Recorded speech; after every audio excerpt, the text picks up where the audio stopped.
Hey guys, Wolvie here with a special presentation for the City of Final Fantasy Opera Amiel Global for the 7th of September 2020. This is the Noctis rework analysis video, so you guys know the drill with the rework analysis video series thus far. I'm going to go over the pros and the cons because I do want to be completely fair here. Now here's the thing with Noctis. Like Leon, he will not be a part of the rework review because the rework that Noctis got upon the release of Ultimate Odin on Global, it's his second, and honestly would not be fair for him to be included into that equation. With that bit out of the way, I will be referring to information from the TonberryTroupe as well as the Dissidia database website, so with that, I'll have their links to their stuff in the description below. And as always, the usual disclaimer, any opinion in this video is my opinion only. With that bit out of the way, I will also add in more detail the information pertaining to Noctis's LD and burst weapons. So with that, I will meet you all at the home screen. I am back, so this is the information first and foremost to the LD. The name of the weapon is going to be Flame Tongue.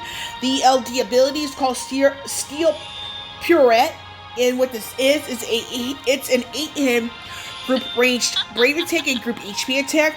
Brave Attack hit count to target increased by 1 while Armor Girl is active. That's the unique buff that Noctis gets. Stolen Bravery may exceed max up to 150%. Deals total HP damage to each target. Grants 3 levels of Armor Girl to self for 5 turns. Limit 5 stacks. Excuse me. Grants Bonds of Amity to self for 8 turns. Grants Warp Step to party for 1 turn. Triggers the following actions if the target is afflicted with point blank warp, which is a debuff. Increases on bravery based on the attack stat before the attack portion. Unleashes a 3-hit range brave attack and HP attack, which is single target. From my understanding, Brave Attack hit count increased by 1 while Armor Girl is active. Stolen Bravery may exceed max up to 120%. And here is the information pertaining to the new buff, to the new buffs, all that good stuff. Bonds of Amity, which is a raise in initial bravery, restores a certain amount of bravery. Warp Step in framed buff raises the attack stat, moves own next turn just before target's next turn under certain conditions, does not add to turn count, does consume turn count during somebody's support and burst mode, cannot be extended. So we're going to go into the information here. 1 out of 3 is a slight raise into his own attack stat, slightly increased brave damage dealt with Steel Purette. 2 out of 3 is another raise to the attack stat. When using Steel Purette, increased duration of Bonds of Amity from 8 turns to 16. Duration of Warp Step goes up to 2 turns from 1. 3 out of 3 is an additional use of Steel Purette, alongside another raise to the attack, which is a slight. So with that bit out of the way, we're going to go into the burst weapon that Noctis has. The name of it is called Sword of the Wise. The ability is called Legacy of the Lucy. What this is a 15-hit ranged brave attack and HP attack. This is a single target. Brave attack hit count increased by 1 while Armor Girl is active, so it's 16, assuming that Armor Girl is active. Brave damage dealt may exceed the 99 damage. Storm Bravery may exceed max up to 299, 997. HP dealt can exceed the 99k limit, as you see here. Burst effect for 3 turns after finishing burst. This is the information you see here. As a reminder, burst effect will not trigger if identical burst effect is already active. This also does not have no knockback. Triggers other characters' burst both, so this is a bit of a FYI. So now we're going to go into the info on Noctis' rework. Again, this is the second. Now we're going to go into information pertaining to skill 1, which is shooting stars / all this stuff here. So it's basically the information in red. Now this is another adjustment to skill 1. It's initially called shooting star, all that good stuff. So this does have AoE splash damage, which is the intended target gets everything. In the non-target's case for Noctis, it's half. This also gives him a level of armor for 5 turns. And this is also limit 5 stacks. So this is the other information here in red. And the information you want to look at regarding the knockback in post rework, this does not add to turn count, but does consume turn during somebody's support and burst mode. Regarding the skill 2 death drop, so the brave attack hit count is a couple of more hits. Stolen bravery may exceed max up to 150%. And the other information here you see in red.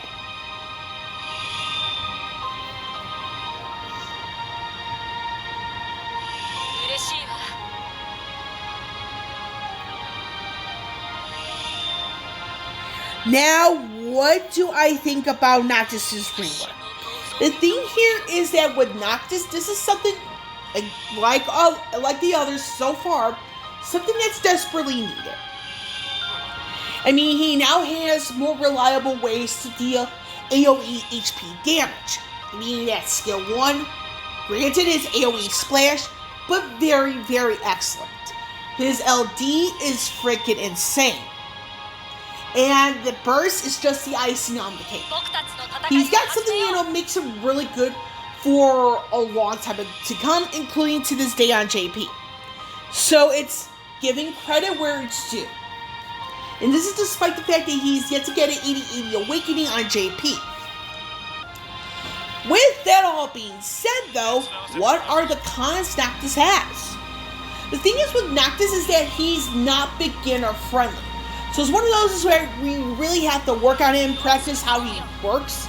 In the sense of okay, when do you use skill 1, when do you use skill 2, when do you use the additional ability, etc., etc. So he's not beginner friendly. So this could turn some of the newer players off. Now another thing to keep in mind here is that he is one of the more expensive units to develop on an overall note. Meaning that you have to have all of his passives on him in order to make the most out of him. Meaning that if you have his LD, but you don't have his burst, this could be somewhat problematic. And now the thing is with the buffs that he has, team composition is going to be of the utmost importance. Because some of the buffs that he has onto himself are not framed. And you have to be extremely careful with who you have him on the team with. Because if you have him on a team that can remove the attack and max bravery buff that he has, which is not framed, with something that could be inferior or whatever, again, this could be extremely problematic. Now, a unit that could probably work with him here is actually Lena, because she only has one particular buff to the team, but it's a very important one, meaning that debuff immunity at mirroring levels.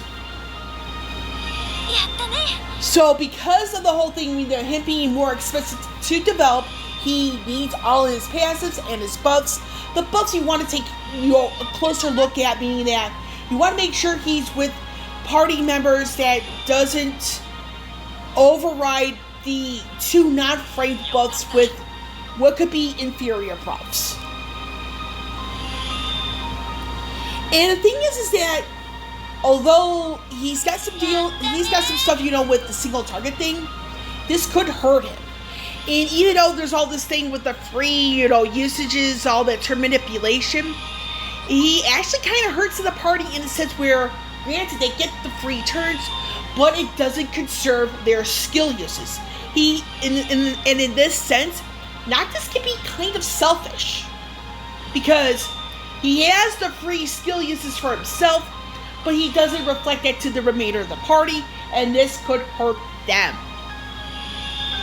And even with the the free skill uses after the LD, is that you have to be extremely careful with, okay, what do I use after the LD? And this, again, if you're not careful, if you're new, this could be a big turnoff. So, I mean, again, so that's a big con. So it's like, you have to really be careful. And the best way to remedy this, in my personal opinion, is that watch videos of how Noctis works in the game. It's the only real way you can get a gist of what he does, how to use him the best. And make sure he could go on and on in longer fights. So, with that, just to do a quick recap, Noctis' second rework, very, very excellent. He helps the party all that in that regard, His LD is freaking insane. His burst is insane in a good way.